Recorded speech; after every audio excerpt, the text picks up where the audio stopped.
Why do we have all the microphones set up? Well, because in this video, we'll be taking a look at recording vocals in Cubasis 3 on the iPad. So let's go.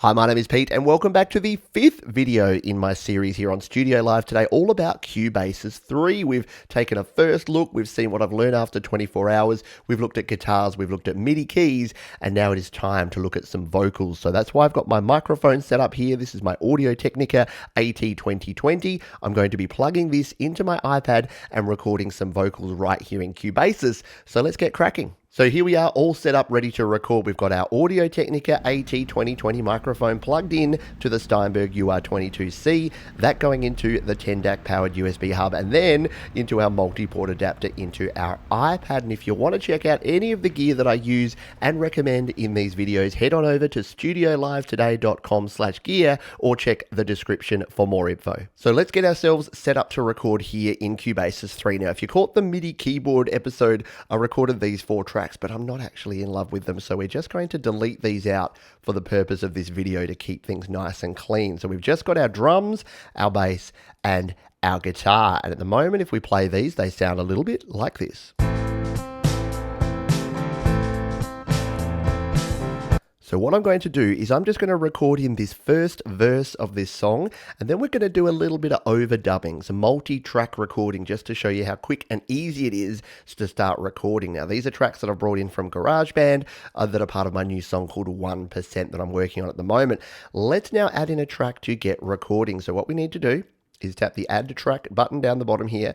We want an audio track this time, and boom, there it is, ready to go, ready to record. But we need to make sure that we're set up correctly. So again, we're going to go to routing, and we're going to make sure that it's on mono input, and this time input 1 is the input we want. That's where my microphone's plugged in. Now, nothing's coming through. We're not hearing or seeing any sound yet because we don't have this monitor button on. As soon as we hit this one, then now we are over on this microphone and we're still on this microphone here. So you'll hear me through here as well as through here. If we go to our mixer, we can actually see that coming through here on channel 4.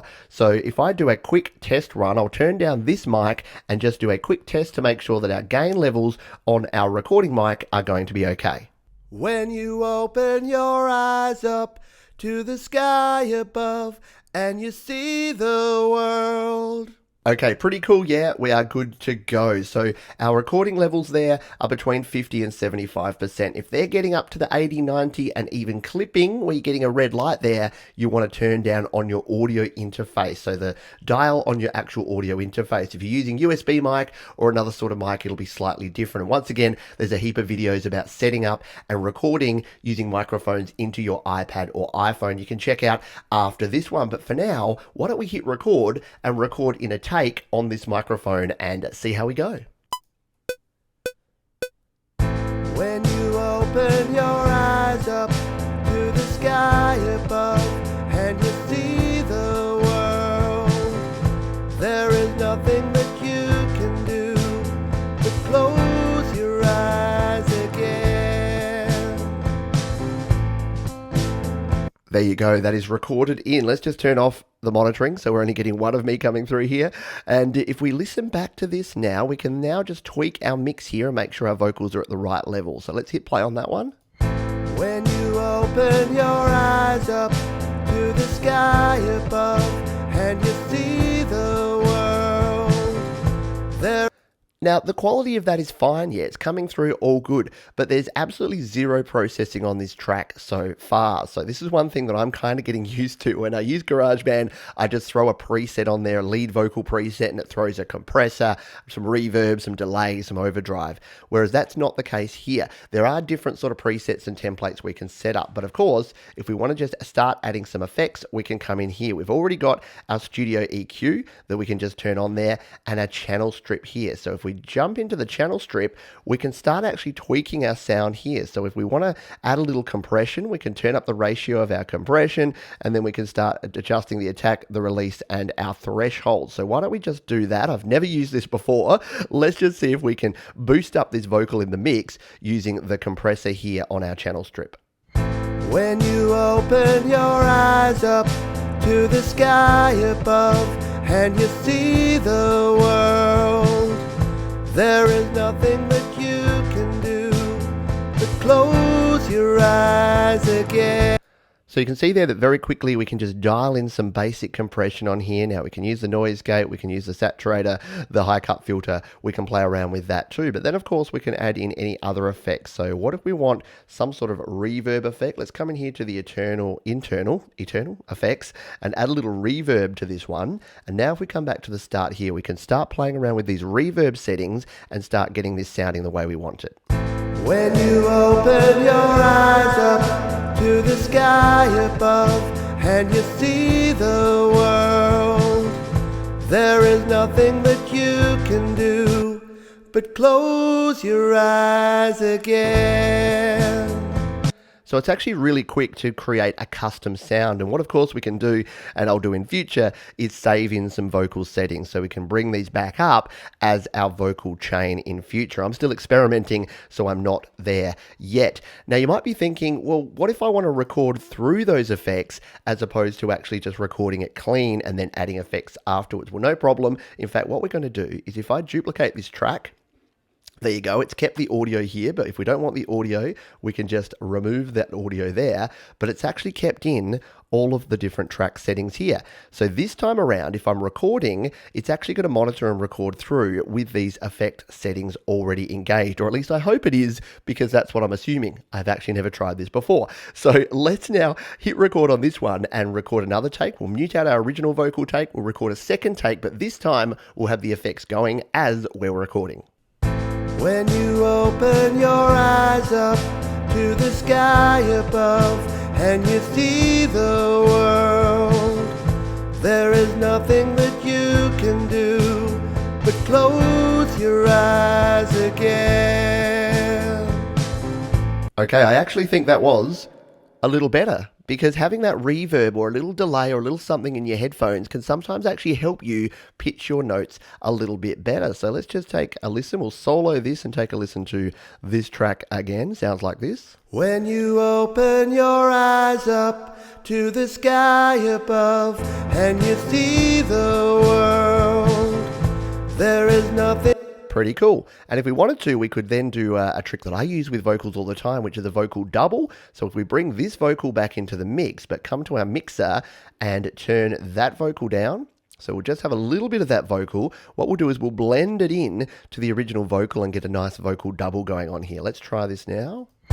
When you open your eyes up to the sky above and you see the world, there is. There you go, you get a nice vocal doubling sound going on in there by having two versions of the same vocal. But it's not just about recording the same thing over and over again. The beauty of a multi-track recording setup like this is that we can record multiple tracks, so we can overdub some backing vocals. So let's just make up a quick backing vocal and record it onto a fresh track here in Cubasis. So I'm pretty happy with this setup, so I'm just going to duplicate out this track again and we'll erase out that one. So now we're set up here. Why don't we just do like a we'll just do some backing vocals and make them up on the fly. So we'll turn our monitoring back on. There we are. We'll hit record and let's try and add some backing vocals to this track. When you open your eyes up to the sky above and you see the world, there is nothing that you can do but close your eyes again. Sorry, I had this microphone on at the same time. So there you go. We've got our first track. Turn that off. We've got our first backing track. What if we want another one? Well, no problem. We just duplicate out. We'll remove that original one. So that was what if we go let's just bring in a second backing track here and start layering up these suckers. It's a lot of fun once you get going. This time I will turn this microphone down and come over onto this one and record another track. When you open your eyes up to the sky above and you see the world, there is nothing that you can do but close your eyes again.